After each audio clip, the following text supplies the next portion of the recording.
अस्सलाम वालेकुम। आज की वीडियो में हम करेंगे एक्सरसाइज 5A। ये है जो mathematics book 2 D2 7th edition जो न्यू एडिशन आया उसकी एक्सरसाइज है ये। और इसका हम करेंगे जी क्वेश्चन नंबर 1, 2 एंड 3। ये हमने न्यू चैप्टर स्टार्ट किया जो कि है क्वाड्रेटिक इक्वेशन एंड ग्राफ्स। वैसे इसकी जो एक्सरसाइज 5B है वो मैं ऑलरेडी सॉल्व कर चुकी हूँ, उसका लिंक मैं डिस्क्रिप्शन में दे दूँगी, आप वहाँ से देख लीजिएगा। और हम करेंगे जी एक्सरसाइज 5A। और अगर अभी तक आपने मेरा चैनल सब्सक्राइब नहीं किया तो इसको सब्सक्राइब कर दीजिए और बेल आइकन को लाजमी प्रेस कीजिएगा ताकि आपको न्यू आने वाली वीडियोस के बारे में पता चल सके। तो स्टार्ट करते हैं। एक्सरसाइज 5A है हमारे पास के हमने करना क्या है कि एक्सरसाइज 5A में हमने सॉल्व करने जो हमारे पास गिवन इक्वेशंस है उनको हमने सॉल्व करना है। ठीक है, ये P क्रॉस Q की फॉर्म में है। मैं आपको बताती हूँ मैं क्या कह रही हूँ। P क्रॉस Q देखें, अगर आप लोग अपनी बुक खोलें तो इसका पेज नंबर है जी हमारे पास 139, जहाँ पे स्टार्ट हो रहा है। अगर आपकी बुक डिफरेंट है, क्योंकि अभी काफ़ी सारे बच्चे कह रहे हैं कि उनकी बुक जो है वो चेंज हो गई है, तो अगर आपकी बुक चेंज हो गया है तो ये उसमें भी आप स्टार्टिंग पेज देख लीजिएगा। ये solving quadratic equation by factorisation, ये जहाँ से ये चैप्टर स्टार्ट हो रहा है इसके शुरू में ही लिखा हुआ है कि जो अलजबरा होता है ना, in algebra if two factors p and q, ये लिखा हुआ है यहाँ पे कि in algebra if two factors p and q are such that p cross q is equal to zero, अगर उन दोनों का प्रोडक्ट जीरो के इक्वल है then either p is equal या p is equal to zero होगा, q is equal to zero होगा, both p and q are equal to zero. तो यानी कि p भी इक्वल टू जीरो होगा, q भी इक्वल टू जीरो होगा। उस प्रिंसिपल को यूज करके हमने जो है ना ये जो क्वेश्चन है ना एक्सरसाइज 5.1 के वो हम सॉल्व करेंगे। इसी अगर आप फर्स्ट एग्जांपल देख लें तो यहाँ पे हमारे पास क्या x into x minus one is equal to zero. अब x क्या है हमारे पास p है और x माइनस वन क्या है q। तो हमारे पास क्या था कि अगर p और q का प्रोडक्ट इक्वल टू जीरो है तो p भी इक्वल टू जीरो होगा, यानी कि x भी इक्वल टू जीरो होगा और x माइनस वन भी इक्वल टू जीरो होगा। फिर हम यहाँ से इनकी वैल्यूज निकाल लेंगे। सही है, तो ये प्रिंसिपल यूज़ करके हम लोग सॉल्व करते हैं अपनी एक्सरसाइज 5.1। तो एक्सरसाइज 5.1 का फर्स्ट क्वेश्चन है जी हमारे पास। क्वेश्चन नंबर 1 है कि क्वेश्चन नंबर 1 हम कर रहे हैं जिसमें हमने करना है solve each of the following equation. इसका ए पार्ट है हमारे पास कि a into a minus nine is equal to zero. ठीक है, तो हमारे पास क्या था कि p और q का प्रोडक्ट अगर इक्वल टू ज़ीरो है, if p cross q is equal to zero then इधर p is equal to zero और q is equal to zero. ठीक है, या बोथ इक्वल टू ज़ीरो होंगे। ठीक है, तो हम फिर ये वाली चीज़ यूज़ करके ये हमारे पास p है, ये हमारे पास क्या है q है और इक्वल्स टू ज़ीरो है, इन दोनों का प्रोडक्ट है। ठीक है, मल्टीप्लाई है यानी कि ये प्रोडक्ट है। तो वो क्या कह रहे हैं बुक में कि अगर p cross q is equal to zero then other p is equal to zero और q is equal to zero. और क्या उन्होंने बोला था कि फिर या इधर ये भी हो सकता है कि p q दोनों इक्वल टू ज़ीरो हों, ये भी उन्होंने बोला है। ठीक है, सही है। तो यहाँ पे फिर हम वही चीज़ कर देते हैं कि a को इक्वल्स टू ज़ीरो रख देते हैं और जो है ना q को जो a माइनस नाइन है इसको भी इक्वल्स टू ज़ीरो रख देते हैं। मैं यहाँ पर सोल्यूशन लिखती हूँ। ये जस्ट मैंने आपको फर्स्ट क्वेश्चन में बताने के लिए ये सारा किया। ठीक है, तो हमारे पास क्या है जी question a into a minus nine is equals to zero. तो क्या था कि ये दोनों ये a ये p है ये q है, तो हमने क्या पढ़ा था कि अगर p और q का प्रोडक्ट इक्वल्स टू ज़ीरो है तो p भी इक्वल्स टू ज़ीरो होगा, q भी इक्वल्स टू ज़ीरो होगा। तो हमारे पास क्या हो जाएगा a is equals to zero और क्या था q is equals to zero, यानी कि a minus nine is equals to zero. तो यहाँ से a is equals to zero रहेगा एज इट इज़ और a इज इक्वल्स टू क्या हो जाएगा कि माइनस नाइन है और हमें यहाँ पे माइनस नाइन नहीं चाहिए, तो इसका ऑपोजिट क्या होता है प्लस नाइन। तो बोथ साइड पे हम प्लस नाइन ऐड कर देंगे, यहाँ से नाइन खत्म हो जाएगा और यहाँ पे ज़ीरो प्लस नाइन क्या होता है नाइन होता है। तो हमारे पास आंसर आ गया कि ए क्या आया हमारे पास ज़ीरो और ए का आंसर क्या आया हमारे पास नाइन। ठीक है, तो यही आंसर था और ये हमने फाइंड आउट कर लिया है कि ज़ीरो और नाइन था आंसर।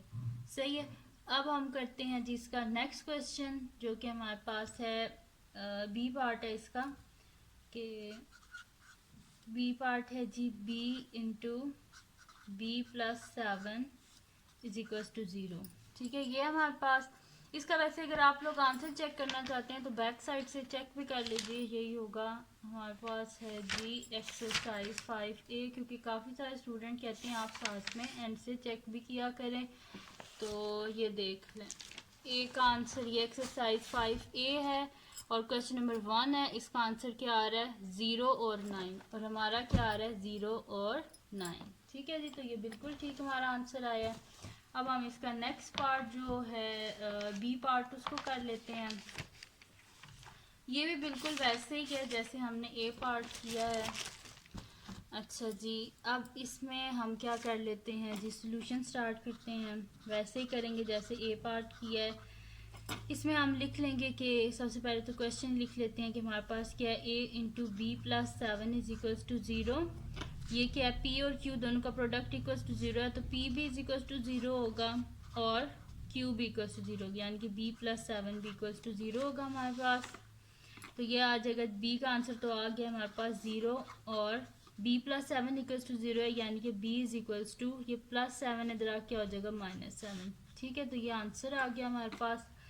अब हम करते हैं इसका सी पार्ट, नेक्स्ट शीट पे कर लेते हैं। ये ए बी पार्ट तो हो गया, अब हम इसका सी पार्ट करते हैं। इसके मैं सारे पार्ट्स इस वजह से करा रही हूँ क्योंकि अगर मैं कोई एक भी पार्ट स्किप कर देती हूँ फिर वो ये होता है कि बीच में से कुछ स्टूडेंट्स जो हैं वो कमेंट सेक्शन में कहते हैं कि आपने ये वाला पार्ट स्किप कर दिया, यही हमसे नहीं हो रहा था। तो इसीलिए फिर मैंने सोचा कि मैं सारे पार्ट्स करवा देती हूँ। तो सी क्या है जी हमारे पास पार्ट के 5C into C plus 1 is equal to 0। ये हमारे पास P है इधर और ये Q है, ये P है और ये Q है, और दोनों का ये प्रोडक्ट है, इक्वल्स टू क्या है 0 है। तो हमने क्या पढ़ा था कि अगर पी क्यू का प्रोडक्ट इक्वल्स टू 0 है देन इसका मतलब क्या है कि पी भी इक्वल्स टू 0 है और क्यू भी इक्वल्स टू 0 है। तो सोल्यूशन स्टार्ट करते हैं। हम यहाँ पे लिख लेते हैं कि 5C into C plus 1 equals to 0। This implies के 5C भी इक्वल्स टू 0 है और C प्लस 1 भी इक्वल्स टू 0 है। यहाँ से हमें क्या C का आंसर चाहिए, बोथ साइड को 5 से डिवाइड कर दें तो 5 1 ज़ा 5 हो जाएगा हमारे पास, और 0 को किसी भी चीज़ से डिवाइड किया जाए तो 0 ही होता है। तो C इज इक्वल्स टू क्या आ गया हमारे पास 0 और C प्लस 1 इक्वल्स टू 0 है, तो हमें यहाँ पे प्लस 1 नहीं चाहिए। सो जैसे प्लस 1 का ऑपोजिट क्या होता है -1, बोथ साइड पे -1 किया कर दें। वैसे जो मैं आपको बोलती हूँ ना बोथ साइड पे -1, मैं ये चीज़ कहती हूँ कि C प्लस 1 है, इसका ऑपोजिट क्या होता है -1, बोथ साइड पे -1 कर देंगे हम। देखिए मैथमेटिक्स में ऐसे नहीं होता कि यहाँ से उठ के ये इधर चला गया, हम किसी भी चीज़ को ख़त्म करना होता है तो बोथ साइड पे ऐड करते हैं, बोथ साइड पे सब्ट्रैक्ट करते हैं। लेकिन काफ़ी सबको समझ नहीं आता, जैसे मैं फिर बोल देती हूँ कि यहाँ से यहाँ पे ले आए। ठीक है, अब यहाँ पे क्या होता है कि देखिए ये +1 और -1 आपस में कैंसिल आउट हो गए, तो C इज इक्वल्स टू 0 में से -1 करें तो क्या होता है -1। तो हमारे पास आंसर क्या आ गया, C इज इक्वल्स टू 0 और C इज इक्वल्स टू -1। अब इसका नेक्स्ट पार्ट कहते हैं जो कि हमारे पास है D पार्ट, जो कि है 2D इंटू हमारे पास है 2D into D minus 6 is equals to 0। ये हमारे पास, तो इसको भी हम कर लेते हैं, सॉल्यूशन स्टार्ट करते हैं।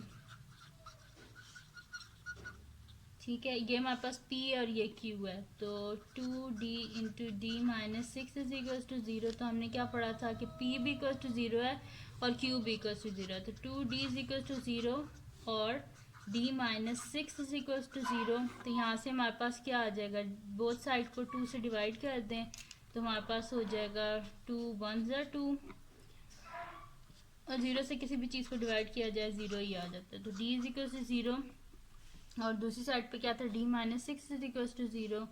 तो यहाँ पे क्या हो जाएगा, ये -6 है, बोथ साइड पे +6 करें, यहाँ से 6 ख़त्म हो जाएगा और 0 + 6 क्या होता है हमारे पास 6 ही होता है। तो D इज इक्वल्स टू 0 और D इज इक्वल्स टू 6। ठीक है, तो ये आ गया हमारे पास इसका आंसर।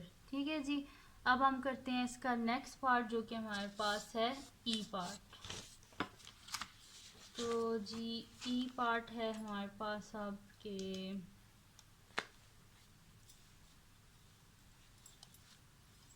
ई पार्ट स्टार्ट करते हैं। तो ई पार्ट है जी हमारे पास -f/3f-7 इज इक्वल्स टू 0। ठीक है जी, ये है हमारे पास इसका ई पार्ट। तो इसको स्टार्ट करते हैं हम। तो सॉल्यूशन लिख लेते हैं यहाँ पे। अब ये P है हमारे पास और ये Q है। ठीक है, तो हमने क्या बोला था कि P भी इक्वल टू 0 होता है, Q भी इक्वल टू 0 होता है। तो पहले तो क्वेश्चन लिख लेते हैं -f/3f-7 इज इक्वल टू 0। तो हमारे पास क्या हो जाएगा -f इज इक्वल टू 0 और 3f-7 इज इक्वल टू 0। ठीक है, -f इज इक्वल टू 0। तो यहाँ पे हमारे पास क्या हो जाएगा, f देखिए माइनस है ना, तो बोथ साइड को आप क्या कर दें -1 से मल्टीप्लाई कर दें, क्योंकि हमें वेरिएबल पॉजिटिव होते हैं। ठीक है, तो -1 into -f is equal to 0 into -1। और इस साइड पे क्या हो जाएगा हमारे पास -7 है, बोथ साइड पे क्या कर दें आप +7। तो हमारे पास क्या हो जाएगा 3f is equal to 0 +7। Minus minus क्या होता है हमारे पास प्लस होता है। तो f इज इक्वल्स टू 0 को -1 से मल्टीप्लाई करें 0 ही आएगा हमारे पास। और 3f इज इक्वल्स टू क्या हो जाएगा 0 + 7 क्या होता है 7 ही होता है। अब क्या कर दें, बोथ साइड को 3 से डिवाइड कर दें। तो 3 1 ज़ा 3 होगा हमारे पास। और देखें 7/3 हमारे पास जो है ये प्रॉपर फ्रैक्शन नहीं है। ठीक है, तो इस वजह से इसे प्रॉपर बनाने के लिए, प्रॉपर फ्रैक्शन में क्या होता है हमारे पास हमेशा जो न्यूमरेटर होता है वो डिनोमिनेटर से छोटा होना चाहिए। तो साइड पे हम डिवाइड कर लेते हैं। 7 को 3 से 3 2 ज़ा 6 1 आ गया हमारे पास। ठीक है, तो फिर हम लिख देंगे कि f इज इक्वल्स टू 0 आया हमारे पास और f इज इक्वल्स टू क्या आ गया, इसको जब हमने डिवाइड किया तो अब हम इसे लिखेंगे क्या 1 2 होल 1/3। ठीक है, ये आंसर आ गया हमारे पास इसका। ऐसे लिखते हैं। ठीक है, सबसे पहले ये देन ये फिर ये। ठीक है, इस तरह लिखते हैं 2 होल 1/3। ये आ गया हमारे पास आंसर। अब इसका f पार्ट करते हैं जो कि हमारे पास है इसका लास्ट पार्ट, जो कि है -1/2h into 2h + 3 is equal to 0। ठीक है, ये कर लेते हैं हम। तो इसमें हमने क्या करना है कि बिल्कुल वैसे करेंगे जैसे हमने जो हमारे प्रीवियस पार्ट्स हैं उनको किया है। ठीक है, तो सोल्यूशन स्टार्ट करते हैं। -1/2h into 2h + 3 is equal to 0। तो ये हमारे पास इसमें p है, ये p है हमारे पास और ये q है, मल्टीप्लाई हो रहे हैं और इक्वल्स टू 0 है। तो यानी कि p भी इक्वल्स टू 0 होगा, q भी इक्वल्स टू 0 होगा। तो हमारे पास यानी कि हो जाएगा -1/2h इक्वल्स टू 0 और हमारे पास क्या हो जाएगा 2h + 3 इज इक्वल्स टू 0। यहाँ पे हमें क्या चाहिए, h के साथ 1/2 हमें नहीं चाहिए, तो हम क्या कर देंगे इसके रेसिप्रोकल से मल्टीप्लाई कर देंगे, यानी कि बोथ साइड को हम मल्टीप्लाई कर देंगे 2 से, -2 से मल्टीप्लाई कर देंगे। ठीक है, बोथ साइड को जब -2 से मल्टीप्लाई किया, बल्कि ये नेक्स्ट स्टेप में करना था, मैंने उसी स्टेप में कर दिया। आप पहले ये लिखिएगा और इसे नेक्स्ट स्टेप में मल्टीप्लाई कीजिएगा। ठीक है, तो ये माइनस साइन माइनस से कट गया, 2 1 ज़ा 2 हो गया, 0 इंटू -2 क्या होता है हमारे पास 0 ही होता है। तो यानी कि h क्या हो गया हमारे पास, h इज इक्वल टू 0 हो गया हमारे पास और 2h + 3 इज इक्वल टू 0। तो बोथ साइड से -3 कर दें तो हमारे पास क्या आ जाएगा 2h इज इक्वल टू -3 आ जाएगा हमारे पास। सही है, तो 2h इज इक्वल टू -3। अब हमें क्या चाहिए, h का आंसर चाहिए। बोथ साइड को 2 से डिवाइड कर दें तो यहाँ पे हो जाएगा हमारे पास 2 1 ज़ा 2 हो जाएगा। और यहाँ पे हम क्या कर लेते हैं, क्योंकि ये प्रॉपर फ्रैक्शन नहीं है, इसका जो न्यूमरेटर और डिनोमिनेटर से बड़ा है, ऐसे जैसे डिवाइड कर लेते हैं। तो 2 1 ज़ा 2 1 आ गया हमारे पास, यानी कि आंसर क्या आ जाएगा minus sign as it is. और हमारे पास आंसर आ जाएगा जी के 1 होल 1/2 और h इज इक्वल टू 0 और h is equal to -1 whole 1/2। ये आ गया जी हमारे पास इसके आंसर। और यहाँ पे सॉल्व हो गया जी हमारे पास इसका जो फर्स्ट क्वेश्चन है। अब हम करते हैं इसका नेक्स्ट क्वेश्चन, जो कि हमारे पास है क्वेश्चन नंबर 2। क्वेश्चन नंबर 2 में यहाँ पे लिख लेती हूँ कि हमारे पास क्या है कि सॉल्व, इसमें भी जो गिवन इक्वेशंस है उनको सॉल्व करना है, वही पी और क्यू की फॉर्म में इक्वल टू 0 है, ठीक है, पी क्रॉस क्यू की फॉर्म में। तो यहाँ पे लिख लेते हैं जी क्वेश्चन नंबर 2। क्वेश्चन नंबर 2 क्या है, इसका ए पार्ट है जी हमारे पास के माइनस 4 इंटू के माइनस 9 इज इक्वल टू 0, ये हमारे पास। अब ये जो फर्स्ट है हमारे पास ये पी है, ठीक है, ये जस्ट मैं बता रही हूँ, फिर सोल्यूशन स्टार्ट करते हैं। ये पी है और ये क्यू है, इन दोनों का प्रोडक्ट है और इक्वल्स टू क्या है 0। तो हमने क्या पढ़ा था कि अगर पी क्यू का प्रोडक्ट इक्वल्स टू 0 है, इसका मतलब है पी भी इक्वल्स टू 0 है और क्यू भी इक्वल्स टू 0 है। तो सोल्यूशन स्टार्ट करते हैं। तो यहाँ पे हम लिख देते हैं कि के माइनस 4 इंटू के माइनस 9 इज इक्वल्स टू 0, यानी कि के माइनस 4 भी इक्वल्स टू 0 है और के माइनस 9 भी इक्वल्स टू 0 है। दिस इम्प्लाइज माइनस 4 है तो बोथ साइड पे प्लस 4 कर दें, तो के इज इक्वल्स टू क्या हो जाएगा 0 प्लस 4, और यहाँ पे दरमियान में हम और लिख देते हैं, और के माइनस 9 है तो बोथ साइड पे प्लस 9 कर दें, तो के इज इक्वल्स टू 0 प्लस 9। तो के इज इक्वल्स टू 0 प्लस 4 क्या होता है हमारे पास 4, और k is equals to 0 plus 9 क्या होता है 9। तो k के दोनों आंसर हमारे पास आ गए, k इज इक्वल्स टू 4 और k इज इक्वल्स टू 9। अब हम करते हैं इसका b पार्ट, जो कि हमारे पास है कि m minus 3 into M plus 5 is equals to 0। तो सोल्यूशन स्टार्ट करते हैं, इसको भी बिल्कुल वैसे ही करेंगे। हम यहाँ पे लिख देते हैं पहले जो हमारे पास क्वेश्चन है, m minus 3 into M plus 5 is equals to 0। तो हमारे पास क्या हो जाएगा जी, m माइनस 3 को भी इक्वल्स टू 0 रखते हैं और m प्लस 5 को भी इक्वल्स टू 0 रखते हैं, क्योंकि p और q है, p q का प्रोडक्ट इक्वल्स टू 0 है, इसका मतलब है p भी इक्वल्स टू 0 है, q भी इक्वल्स टू 0 है। यहाँ से क्या कर दें, माइनस 3 है, बोथ साइड पे क्या कर दें प्लस 3 कर दें, तो m is equals to 0 plus 3, और m is equals to plus 5 both side पे माइनस 5 कर दें, तो यहाँ पे क्या हो जाएगा, यहाँ से तो खत्म हो जाएगा, यहाँ पे क्या हो जाएगा 0 minus 5। m is equals to 0 plus 3 क्या हो जाएगा 3, और m इज इक्वल्स टू 0 में से 5 को माइनस करें तो क्या हो जाएगा आपके पास माइनस 5। तो ये आ गया जी हमारे पास आंसर। इसका जो b पार्ट है वो भी सॉल्व हो गया।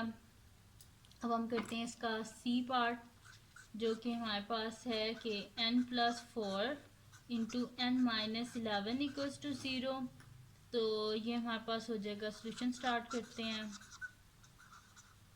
इसको इधर साथ ही कर लेते हैं, यहीं पर ही इसको यहीं से स्टार्ट करते हैं ताकि वो फिर अलग-अलग ना हो जाए। तो जी क्या था हमारे पास कि n यहाँ शुरू में इक्वल टू नहीं है, n plus 4 into N minus 11 is equal to 0 है हमारे पास। तो n प्लस 4 भी इज इक्वल टू 0 हो जाएगा, और n माइनस 11 भी इक्वल्स टू 0 हो जाएगा। बोथ साइड पे क्या करते हैं प्लस 4 है, बोथ साइड पे माइनस 4 कर दें, तो n is equals to 0 minus 4, और n is equals to 0 minus 11 है, बोथ साइड पे क्या कर दें प्लस 11, तो 0 plus 11। n is equals to 0 में से 4 को माइनस करें माइनस 4 ही रहेगा, और n is equals to 0 plus 11 करें तो 11 ही रहेगा। सही है। तो हमारे पास आंसर क्या आया है n का, n is equals to minus 4 और n इज इक्वल्स टू 11। अब हम इसका नेक्स्ट पार्ट कर लेते हैं, जो कि हमारे पास है इसका सी कर चुके हैं। अब इसका हमारे पास है जी डी पार्ट।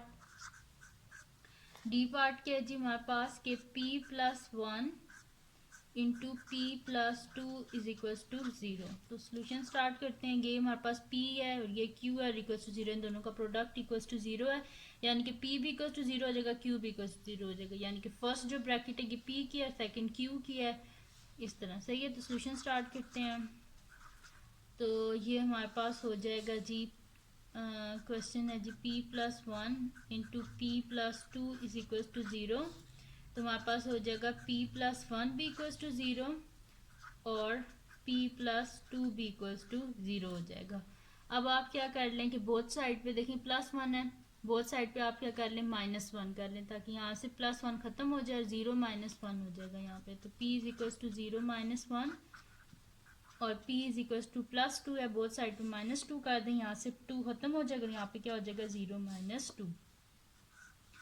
तो हमारे पास क्या आ जाएगा जी, p इज इक्वल्स टू 0 में से 1 को माइनस करें तो -1 हो जाएगा, और 0 में से 2 को माइनस करें तो -2, तो p इज इक्वल्स टू -2। यहाँ पे सॉल्व हो गया जी हमारे पास, इसका डी पार्ट भी सॉल्व हो गया है।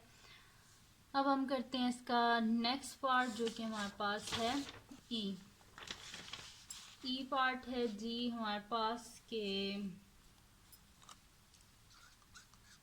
ई पार्ट है जी 7q - 6 into 4q - 5 is equals to 0। ठीक है, ये दो है हमारे पास, ये p और ये q है हमारे पास। ठीक है, सोल्यूशन स्टार्ट करते हैं। यहाँ पे हम लिख लेते हैं 7q - 6 इंटू है जी हमारे पास क्वेश्चन में 4q - 5 इज इक्वल टू 0। ठीक है, तो हम यहाँ पे रख लेते हैं कि 7q - 6 भी इक्वल टू 0 है और 4q - 5 भी हमारे पास क्या है, इक्वल्स टू 0 है। ठीक है, ये दोनों क्या हमारे पास इक्वल्स टू 0 है। तो अब हम क्या कर लेते हैं कि यहाँ पे लिख लेते हैं, ये -6 है, बोथ साइड पे +6 कर दें, तो 7q इज इक्वल्स टू 0 + 6 और 4q इज इक्वल्स टू -5 है, बोथ साइड पे क्या कर दें +5, तो 0 + 5, तो हमारे पास क्या हो जाएगा 7q इज इक्वल्स टू 0 + 6 क्या होता है 6 होता है, और 4q इज इक्वल्स टू 0 + 5 क्या होता है 5 होता है। तो यानी कि अब हमें क्या चाहिए, q का आंसर चाहिए, बोथ साइड को 7 से डिवाइड कर दें, और यहाँ पे हमें q का आंसर चाहिए तो बोथ साइड को 4 से डिवाइड कर दें। यहाँ पे क्या हो जाएगा जी हमारे पास 7 1 × 7 हो जाएगा, तो क्या हो जाएगा जी q इज इक्वल्स टू 6/7 आ गया आंसर। ये आगे डिवाइड नहीं हो सकता क्योंकि न्यूमरेटर डिनोमिनेटर से छोटा है, इसका मतलब है ये हमारे पास क्या है प्रॉपर फ्रैक्शन है, इसको और करने की हमें ज़रूरत नहीं है। और इस साइड पे क्या है जी हमारे पास, और इस साइड पे है जी, ये दोनों आपस में हो गए कट गए, और हमारे पास क्या आ जाएगा जी q इज इक्वल्स टू 5/4। अब न्यूमरेटर डिनोमिनेटर से बड़ा है, यानी कि यहाँ पे हमें क्या करना पड़ेगा, डिवाइड करना पड़ेगा। तो 5 4 4 1 ज़ा 4 1 आ गया रिमाइंडर, यानी कि हमारे पास आ जाएगा 1/4। ठीक है, ये आ गया हमारे पास इसका आंसर। तो q इज इक्वल टू 6/7 और q इज इक्वल टू 1/4, ये आ गया हमारे पास। अब हम करते हैं इसका नेक्स्ट पार्ट जो कि हमारे पास है इसका ई कर चुके हैं, एफ पार्ट है हमारे पास इसका। तो एफ पार्ट है जी 3r - 5 into 2r + 1 is equal to 0, ये है हमारे पास। तो सोल्यूशन स्टार्ट करते हैं। हमारे पास है जी 3r - 5 इंटू 2r + 1। ठीक है, हम यहाँ पे लिख देते हैं 3r - 5 into 2r + 1 is equal to 0। तो ये p और ये q है इक्वल टू 0 है, तो p भी इक्वल टू 0 होगा, q भी इक्वल टू 0 होगा, तो हमारे पास आ जाएगा जी 3r - 5 इज इक्वल टू 0 और 2r + 1 इज इक्वल टू 0। सही है, अब यहाँ से हम क्या कर देते हैं कि जो है ना, देखिए यहाँ पे क्या हमारे पास -5 है, तो हम ये बोथ साइड पे क्या कर देते हैं +5, तो 3r इज इक्वल टू 0 + 5 और 2r + 1 इक्वल टू 0, तो बोथ साइड पे क्या कर देंगे -1 कर देंगे क्योंकि हमें यहाँ पे +1 नहीं चाहिए, तो 2r इज इक्वल टू 0 - 1, तो हमारे पास क्या आ जाएगा 3r इज इक्वल टू 5 और यहाँ पे क्या आ जाएगा 2r इज इक्वल टू 0 - 1 क्या होता है -1। अब हमें क्या चाहिए जी, r का आंसर चाहिए, साथ 3 नहीं चाहिए, बोथ साइड पे 3 से डिवाइड कर दें, और हमें यहाँ पे r का आंसर चाहिए, बोथ साइड पे क्या कर दें 2 से डिवाइड कर दें, तो यहाँ पे क्या हो जाएगा हमारे पास 3 1 ज़ा 3 हो जाएगा, यानी कि r इज इक्वल्स टू, अब यहाँ पे क्या हमारे पास 5/3 है, न्यूमरेटर डिनोमिनेटर से बड़ा यानी कि प्रॉपर फ्रैक्शन नहीं है, तो 5 को 3 से डिवाइड कर दें, तो 3 1 ज़ा 3, डिनोमिनेटर क्या बचा जी हमारे पास, रिमाइंडर क्या बचा है हमारे पास 2 बचा है, तो हमारे पास आंसर क्या आ जाएगा जी के 1/2/3। ठीक है जी, ये आ गया हमारे पास इसका आंसर। सही है। तो अब यहाँ पे और दूसरे r का क्या आ गया, ये 2 और 2 आपस में कैंसिल आउट हो गए हैं, 1 आ गया, और r क्या आ गया जी हमारे पास, r इज इक्वल्स टू -1/2। तो r के दोनों आंसर क्या है, एक आया 1/2/3 और एक आया हमारे पास -1/2। ये हो गया जी हमारे पास इसका f पार्ट। अब हम करते हैं इसका g पार्ट। तो g क्या है जी हमारे पास के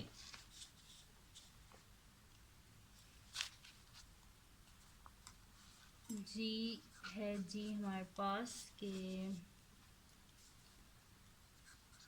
5s + 3 into 2 - s is equal to 0। Solution start करते हैं हम इसका।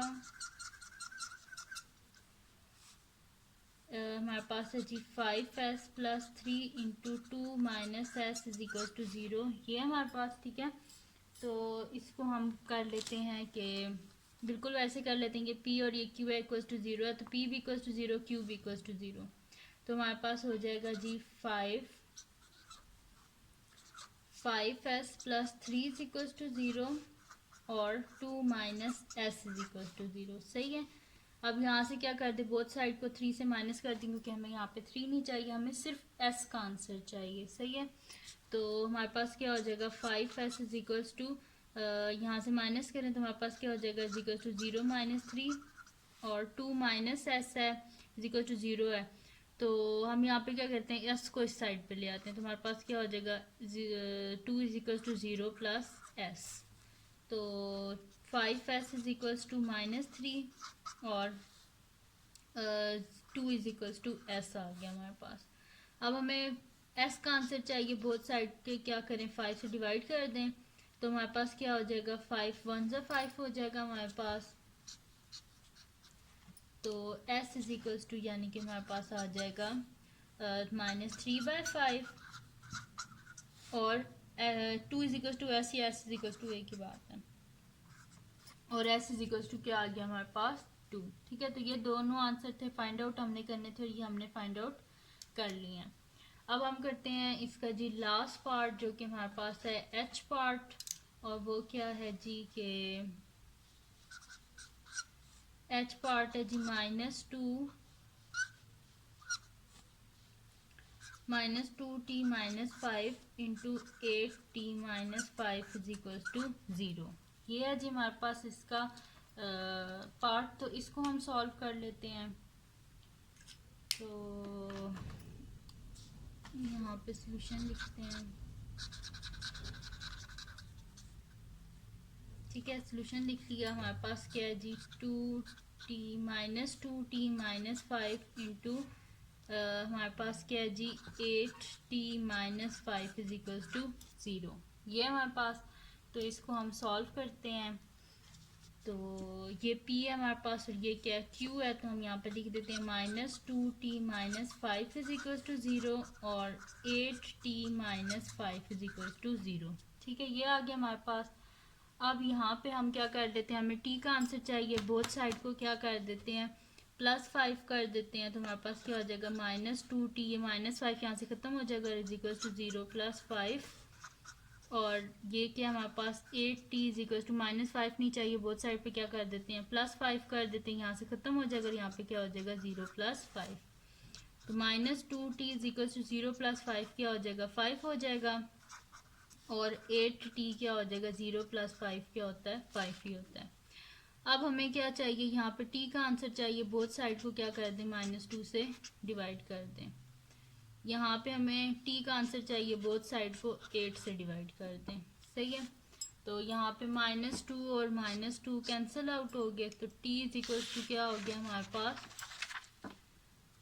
t इज इक्वल टू ये माइनस यहाँ पे आ गया, और 5 को 2 से, 5 जब न्यूमरेटर और डिनोमिनेटर से बड़ा है तो साइड पे क्या कर देते हैं, डिवाइड कर देते हैं, डिवाइडेड बाय 2। तो हमारे पास क्या हो जाएगा जी, 2 ज़ा 4 होता है 1, यानी कि हमारे पास हो जाएगा जी ये इस तरह हम लिखेंगे -2 होल 1/2, और यहाँ पे 8 और 8 आपस में कैंसिल आउट हो गए, तो t क्या आ जाएगा हमारे पास 5/2। 8। ठीक है जी, तो ये दो हमने फाइंड आउट करने थे। टी के आंसर एक आया हमारे पास -2 होल 1/2 और एक आया हमारे पास 5/8। तो ये हो गया जी सॉल्व हमारे पास। इसका एच पार्ट भी सॉल्व हो गया है जो हमारे पास था क्वेश्चन नंबर 2 उसका। और अब हम करते हैं इसका नेक्स्ट पार्ट जो कि हमारे पास है question number 3। Sorry, next question करते हैं जो कि हमारे पास है इसका क्वेश्चन नंबर 3। तो नेक्स्ट है जी क्वेश्चन नंबर 3, मैं यहाँ पे लिख लेती हूँ। क्वेश्चन नंबर 3 है अब हमारे पास।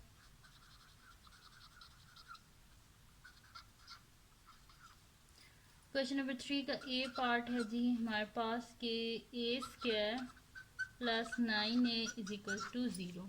ठीक है, ये हमारे पास। इसका सोल्यूशन स्टार्ट करते हैं हम।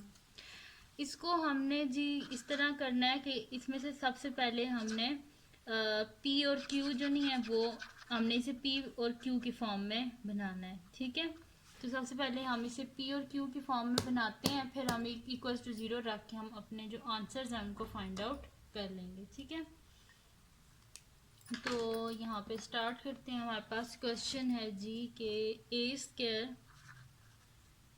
+ 9a = 0। ये हमारे पास। अब इसमें हम क्या कर लेते हैं, इनमें देखें क्या चीज़ कॉमन आ रही है। यहाँ पे भी a है और यहाँ पे भी a है। a को कॉमन ले लेते हैं हम, तो अंदर हमारे पास क्या आ जाएगा, a + 9 आ जाएगा हमारे पास और = 0 आ गया हमारे पास। ठीक है, a + 9 = 0 आ गया। इसको हम क्या कर देते हैं कि ये हमारे पास p है और ये हमारे पास क्या q है। सही है, ये p है और ये हमारे पास q है।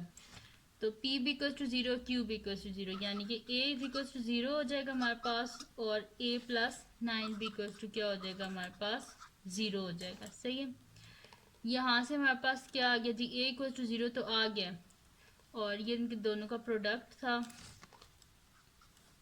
=0। ठीक है, तो यहाँ पे a = 0 आ गया और a + 9 = 0 आ गया। अब a का आंसर तो हमारे पास इसका तो आ गया a = 0 और इसका क्या आ जाएगा, a + 9 = 0 है तो बोथ साइड पे क्या कर दें, -9 कर दें, तो हमारे पास क्या हो जाएगा, a = 0 - 9, यानी कि a = 0 आ गया और a = 0 - 9 क्या होता है, -9। तो ये आ गया जी हमारे पास इसका आंसर, a = 0 और a = -9। अब हम करते हैं इसका बी पार्ट जो कि हमारे पास है जी b² - 7b = 0। तो इसमें से देखिए हमारे पास क्या कॉमन आ रहा है,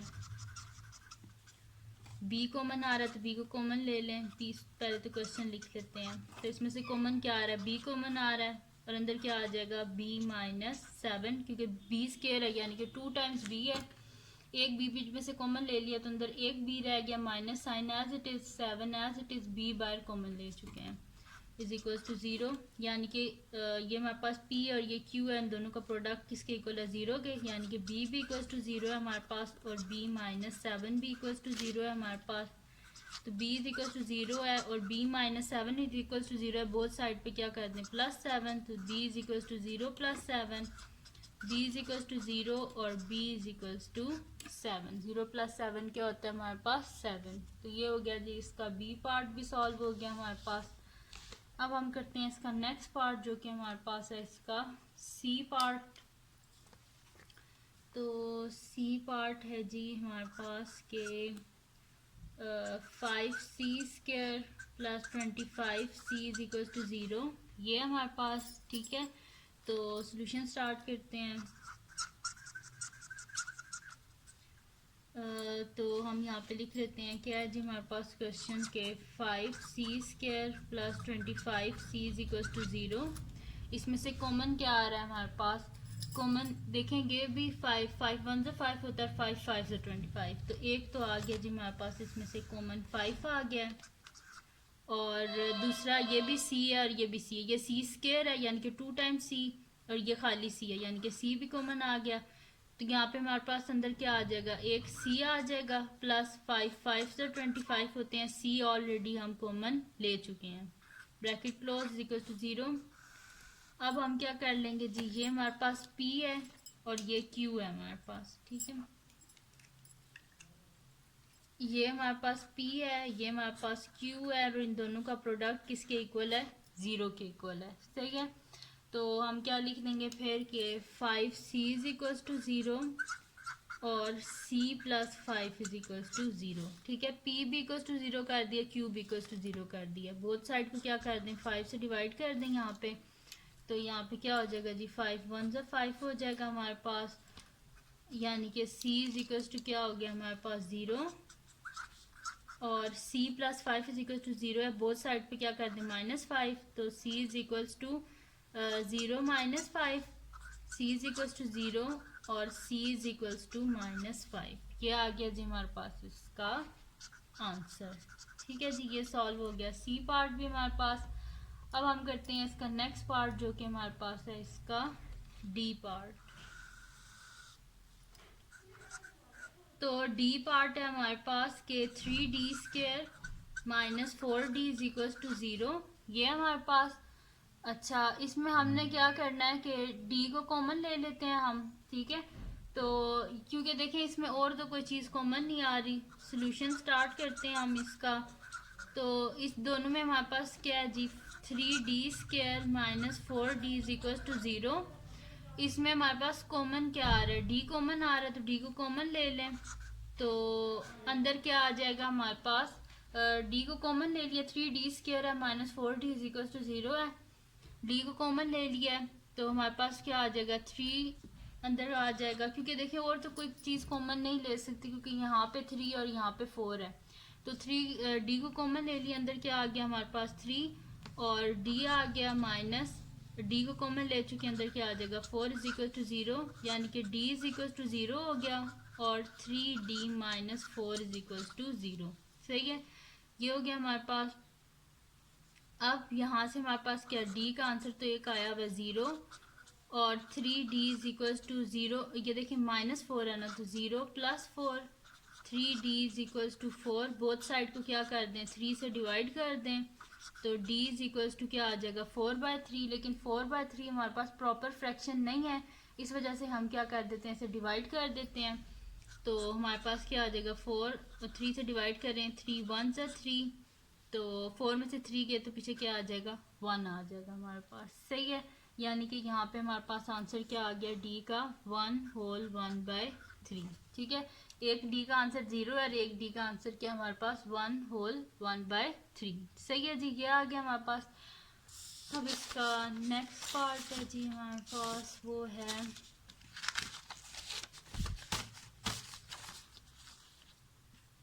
अब इसका नेक्स्ट पार्ट है जी ई पार्ट है हमारे पास, जो कि है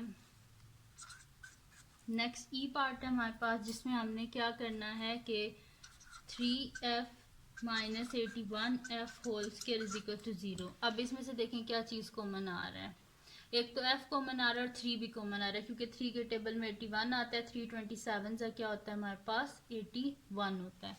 तो सॉल्यूशन स्टार्ट करते हैं।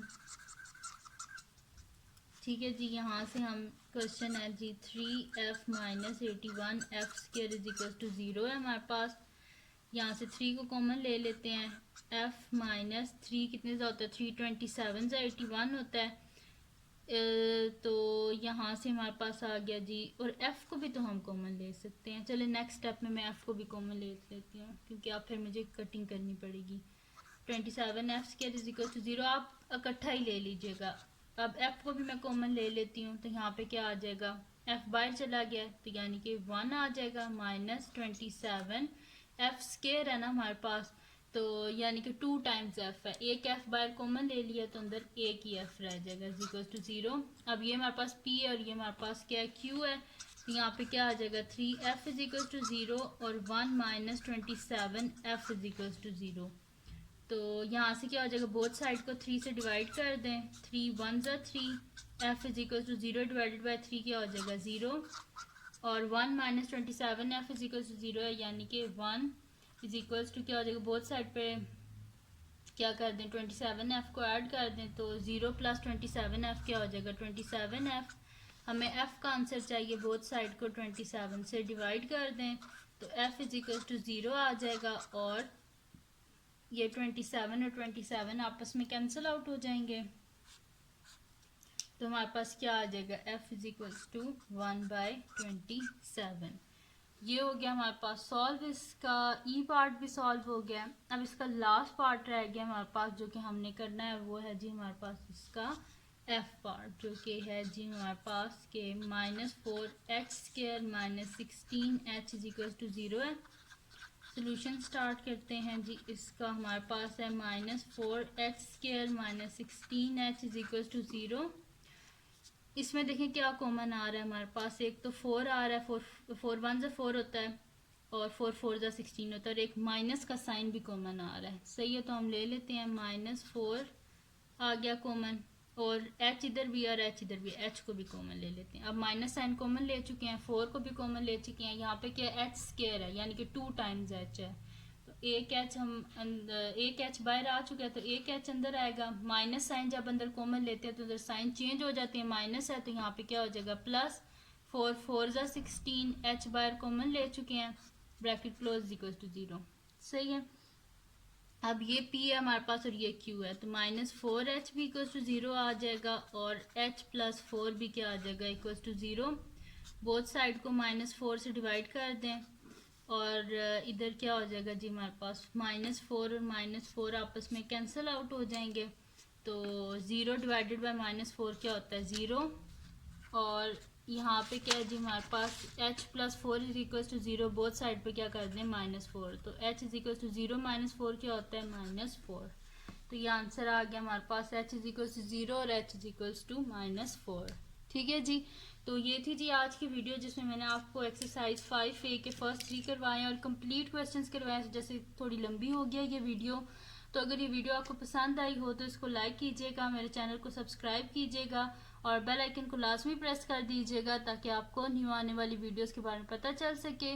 और अपने फ्रेंड्स के साथ भी इस वीडियो को शेयर कीजिएगा और उनको बोलिएगा वो सब्सक्राइब कर दें, और दुआओं में याद रखिएगा। अल्लाह हाफ़िज़।